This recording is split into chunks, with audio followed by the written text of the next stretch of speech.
Assalamualaikum warahmatullahi wabarakatuh. Waalaikumsalam warahmatullahi wabarakatuh. Nah, sekarang kita akan belajar biologi ya anak-anak. Iya, Bu. Nah, sebelum mulai, minta tolong ketua kelasnya bisa disiapkan dulu dan bisa membaca doa dulu ya sebelum memulai pembelajaran hari ini. Baik, Bu. Baik, sebelum kita belajar biologi bersama, mari kita berdoa menurut kepercayaan masing-masing. Berdoa dapat dimulai.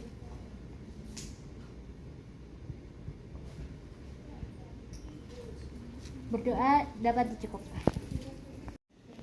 Baik, terima kasih. Selanjutnya Ibu akan presentasi dulu. Siapa yang nggak hadir hari ini? Nabila, Bu. Nabila, kenapa Nabila? Sakit. Oke.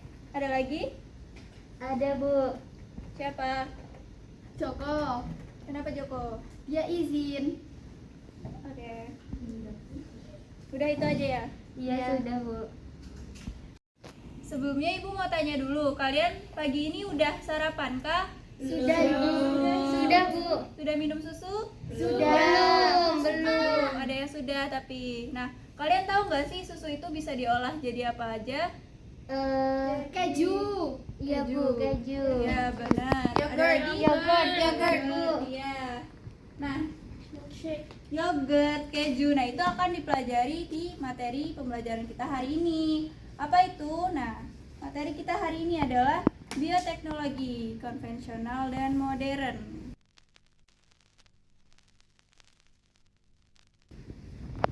Yeay. Nah, sebelumnya Ibu akan menunjukkan video dulu. Kalian bisa tonton sebentar ya video ini, tolong diperhatikan.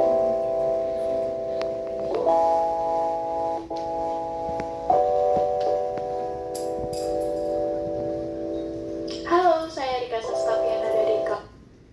Kalian sangat menyukai olahan ini karena rasa masaknya yang enak, atau bisa kita jadikan topping dalam menu sarapan oatmeal. Di sini saya akan menunjukkan bagaimana cara bioteknologi bekerja dalam pembuatan sebuah olahan yogurt yang biasanya dapat kita jumpai di berbagai supermarket di sekitar kita. Mungkin beberapa dari kalian sangat menyukai olahan ini karena rasa masaknya yang enak, atau bisa kita jadikan topping dalam menu sarapan oatmeal. Namun, sudahkah kalian mengenal bagaimana yogurt bisa terbentuk? Yang awalnya hanyalah segelas susu, namun bisa menjadi sebuah cairan kental sedikit masak. Ups, namun jangan salah, itu bukanlah susu yang sudah busuk. Dalam bioteknologi terbentuk menjadi dua macam, yaitu konvensional dan modern. Dalam metode konvensional masih menggunakan teknik tradisional, salah satunya adalah fermentasi. Pasti banyak orang yang tidak asing mendengar kata fermentasi, bukan? Yang akan terlintas di hadapan kita pastilah olahan yang berbahan dasar susu maupun singkong, ataupun masih banyak bahan lainnya. Untuk di video kali ini, saya akan membahas bagaimana cara mengolah suatu produk menggunakan proses bioteknologi, khususnya dalam teknik fermentasi ini. Bagaimana sebuah bakteri akan bereaksi pada suatu benda jika dicampurkan bersama, sampai reaksi kimia apa saja yang akan terjadi dalam proses fermentasi ini. Pastinya penasaran bukan? Mari kita simak video berikut. Hal yang harus kita lakukan adalah mencari bahan apa saja yang dibutuhkan dalam proses pembuatan. Hal pertama, kita membutuhkan plain yogurt atau yogurt yang masih tawar. Nah, setelah kalian menonton video barusan, apa ada yang ditanyakan? Saya Ibu. Mau tanya, bioteknologi itu apa? Soalnya kami baru mendengarnya. Nah, oke. Jadi materi bioteknologi akan disampaikan setelah ini.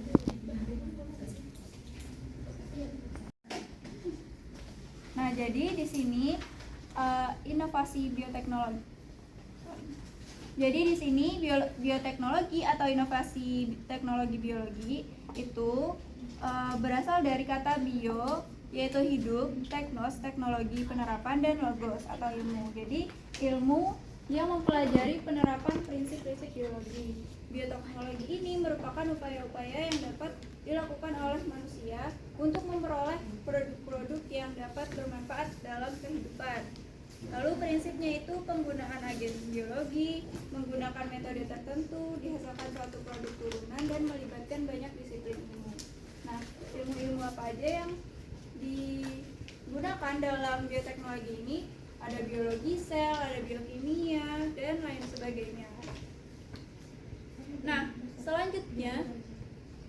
selanjutnya kita akan belajar berkelompok. Kalian udah berkelompok kan ya? Sudah, Bu. Ya, oke. Selanjutnya kalian bisa scan QR code yang ada di PPT sini. Lalu kalian akan mengerjakan LKPD.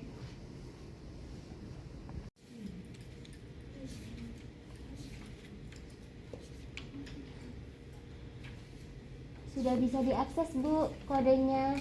Oke, yang lain apakah ada kendala dalam mengakses link ini? Tidak ada. Tidak ada, Bu. Oke. Selanjutnya bisa langsung dikerjakan ya yang ada di dalam sana. Baik, Bu. Nah, ini LKPD-nya itu berisi mulai dari identitas. Kalian bisa isi identitas kelas dan kelompok beserta nama anggota kelompok kalian ya. Iya, Ibu. Lalu petunjuk penggunaannya di sini kalian akan mengisi LKPD ini selama 60 menit atau 1 jam. Lalu kalian mengisi bersama kelompok kalian, lalu tuliskan jawaban yang kalian temukan berdasarkan perintah yang ada. Nah, pada fase pertama di sini ada mengorientasikan siswa pada masalah. Jadi kalian akan menonton video yang ada di sini. Kalian bisa mengklik icon ini, lalu kalian menonton videonya. Kemudian kalian akan menemukan permasalahan terkait dengan video tersebut. Kalian akan merumuskan masalah minimal 3 ya anak-anak. Baik, Ibu. Nah, selanjutnya fase kedua itu adalah mengorganisir siswa untuk belajar. Jadi kalian dari rumusan masalah yang kalian dapat itu kalian akan mencari solusi atau pemecahan masalah yang ada. Nah, itu saya beri opsi, ada 4 di sini. Opsinya mencari artikel penelitian terkait materi tersebut, atau bertanya kepada teman yang juara olimpiade, lalu melihat blog atau website terkait materi dan mencari serta membaca majalah. Nah, selanjutnya fase ketiga adalah membimbing penyelidikan siswa mandiri dan kelompok. Jadi kalian akan menyusun solusi-solusi yang kalian dapatkan dari beberapa sumber tadi. Lalu kalian tulis di kolom yang telah tersedia. Kemudian fase keempat itu mengembangkan dan menjadikan hasil karya, di mana kalian harus membuat suatu poster di mana yang berisi tentang materi atau sesuai dengan permasalahan yang kalian dapatkan tadi. Lalu kalian upload ke Instagram dan tag Instagram saya. Apakah jelas? Jelas, Bu. Oke. Belum ada pertanyaan. Selanjutnya fase kelima. Nah, di sini ada analisis dan evaluasi proses pemecahan masalah. Kalian diperintahkan untuk analisis terkait permasalahan serta solusi yang sudah didapatkan tadi, lalu kalian buatlah peta konsepnya terkait bioteknologi konvensional dan bioteknologi modern. Nah, sekarang silakan kalian bekerja secara berkelompok. Jika ada yang ditanyakan, bisa tanyakan saja kepada saya. Ibu, saya mau tanya. Iya, kenapa? Saya mau tanya yang fase 2 itu kenapa ya kok kita disuruh memilih sumber tersebut? Nah, jadi kalian di sini disuruh memilih itu untuk melatih keterampilan kalian dalam mencari sumber yang relevan dan valid terkait dengan materi yang kalian pelajari saat ini. Kalau yang untuk nomor 1 itu kan mencari artikel penelitian terkait materi. Nah, untuk mencari artikelnya sendiri itu bagaimana ya, Ibu? Untuk mencari artikel penelitian itu, di sini kita biasanya itu mencari di Google Scholar atau Google Cendekia. Jadi kalian bisa searching di situ.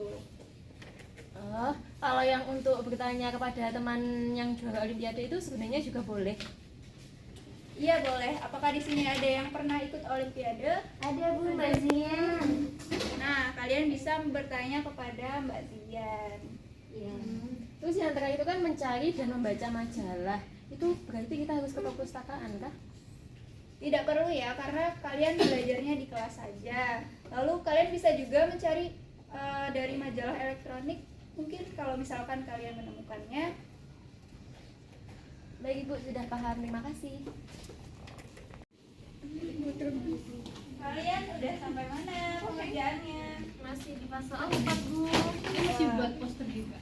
Oh iya, jangan lupa nanti di-upload lalu di-tag ya. Baik, Ya, Bu. Oke, semangat.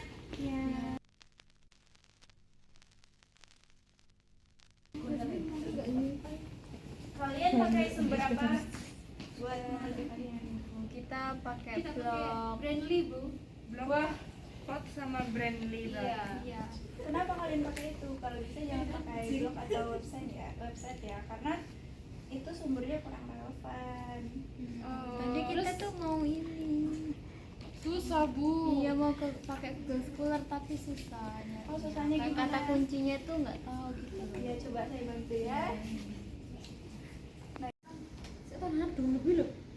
Nah, karena pengerjaan LKPD ini sudah habis, kalian yang dari kelompok 1 bisa langsung presentasikan hasil diskusi kalian ya. Baik, Ibu.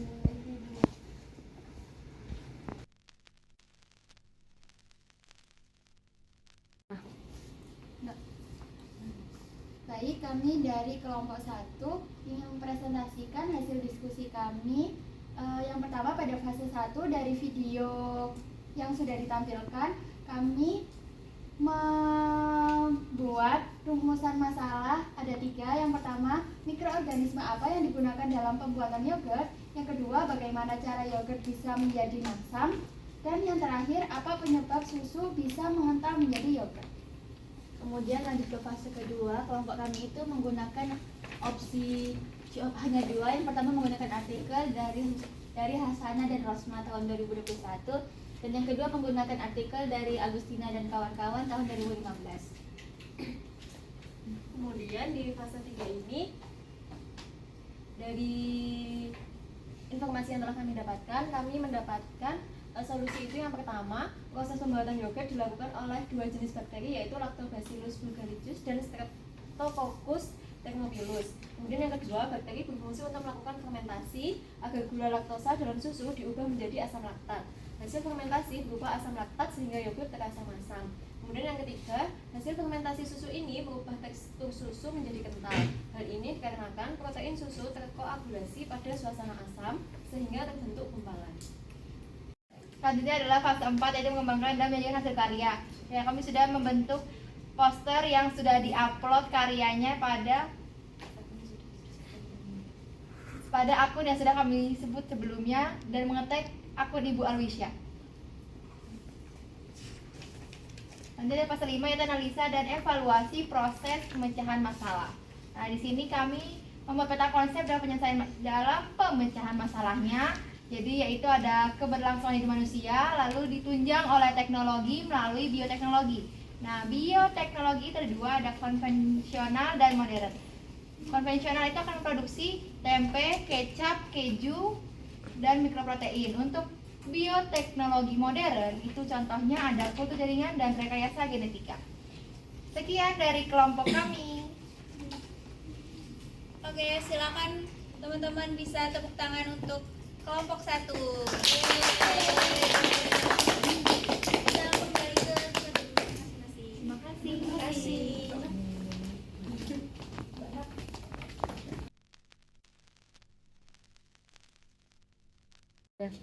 Terima kasih kelompok 1 yang sudah memaparkan hasil diskusinya. Nah, tadi itu sudah bagus ya, kalian sudah menggunakan artikel. Nah, itu bisa menjadi sumber yang relevan dan valid juga kredibel. Teman-teman yang lain bisa dicontoh ya kelompok 1. Baik, Ibu. Nah, tadi karena sudah semua kelompok maju untuk mempresentasikan hasil diskusinya, sekarang Ibu memberikan materi tambahan dari materi kita hari ini, yaitu inovasi teknologi biologi. Nah, jadi bioteknologi ini ini terbagi menjadi dua ya, konvensional dan modern. Di konvensional ini memiliki kelebihan dan kelemahan, di mana kelebihannya itu memiliki biaya produksi yang murah, kemudian teknologinya menggunakan peralatan yang sederhana dan sudah diketahui jangka panjang. Lalu kelemahannya itu perbaikan genetiknya terjadi tidak terarah, perlu waktu yang lama dan kualitasnya belum terjamin. Nah, di bioteknologi konvensional ini terdapat beberapa bidang, yaitu ada makanan, ada pertanian, dan lain-lain. Nah, yang pertama itu bidang makanan. Di sini ada yogurt yang pertama. Seperti yang telah dijelaskan oleh kelompok 1, di mana yogurt ini adalah hasil fermentasi susu dari bakteri Streptococcus thermophilus atau Lactobacillus bulgaricus, di mana bakteri tersebut akan mengubah laktosa menjadi asam laktat. Lalu fermentasi juga menyebabkan pecahnya protein pada susu yang menyebabkan susu menjadi kental. Lalu pada bidang makanan selanjutnya ada keju dan roti, di mana keju ini dibantu oleh bakteri yang sama dengan bakteri pada yogurt. Lalu pada keju ini menghasilkan enzim renin, di mana proses ini melibatkan pemisahan zat-zat padat pada susu melalui proses pengentalan atau koagulasi. Lalu kalau roti itu dibantu oleh yeast atau hamir, di mana prosesnya akan menghasilkan gas karbon dioksida dan alkohol. Makanya roti itu bisa mengembang, lalu bisa menjadi makanan yang enak. Lalu selanjutnya ada kecap dan tempe, di mana terbuat dari kedelai. Kalau kecap ini menggunakan jamur aspergillus, kalau tempe itu menggunakan jamur Rhizopus oryzae dan Rhizopus oligosporus. Nah, untuk bakteri dan jamur ataupun mikroorganisme lain pada materi ini bisa diingat-ingat ya anak-anak, karena nanti pada ulangan harian kalian akan mengerjakan soal yang akan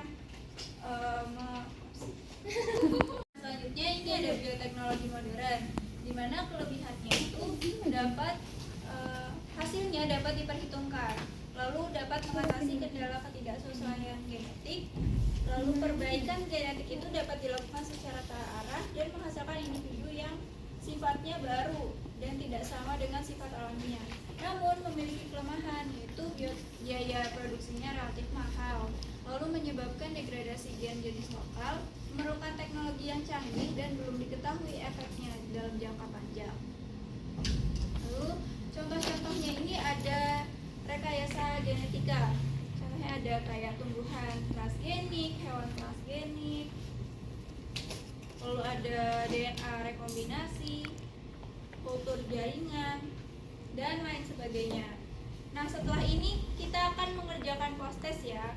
Makanya tadi Ibu harap kalian bisa menyimak materi pembelajaran dengan baik agar mendapatkan nilai post-test yang baik juga.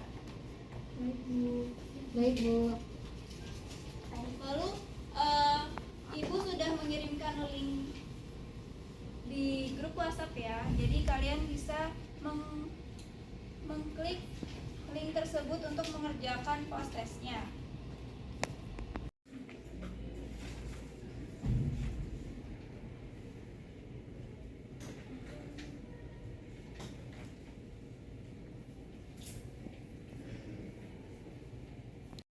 Karena sudah selesai mengerjakan post-test, kalian adakah yang bisa menyimpulkan kegiatan pembelajaran hari ini?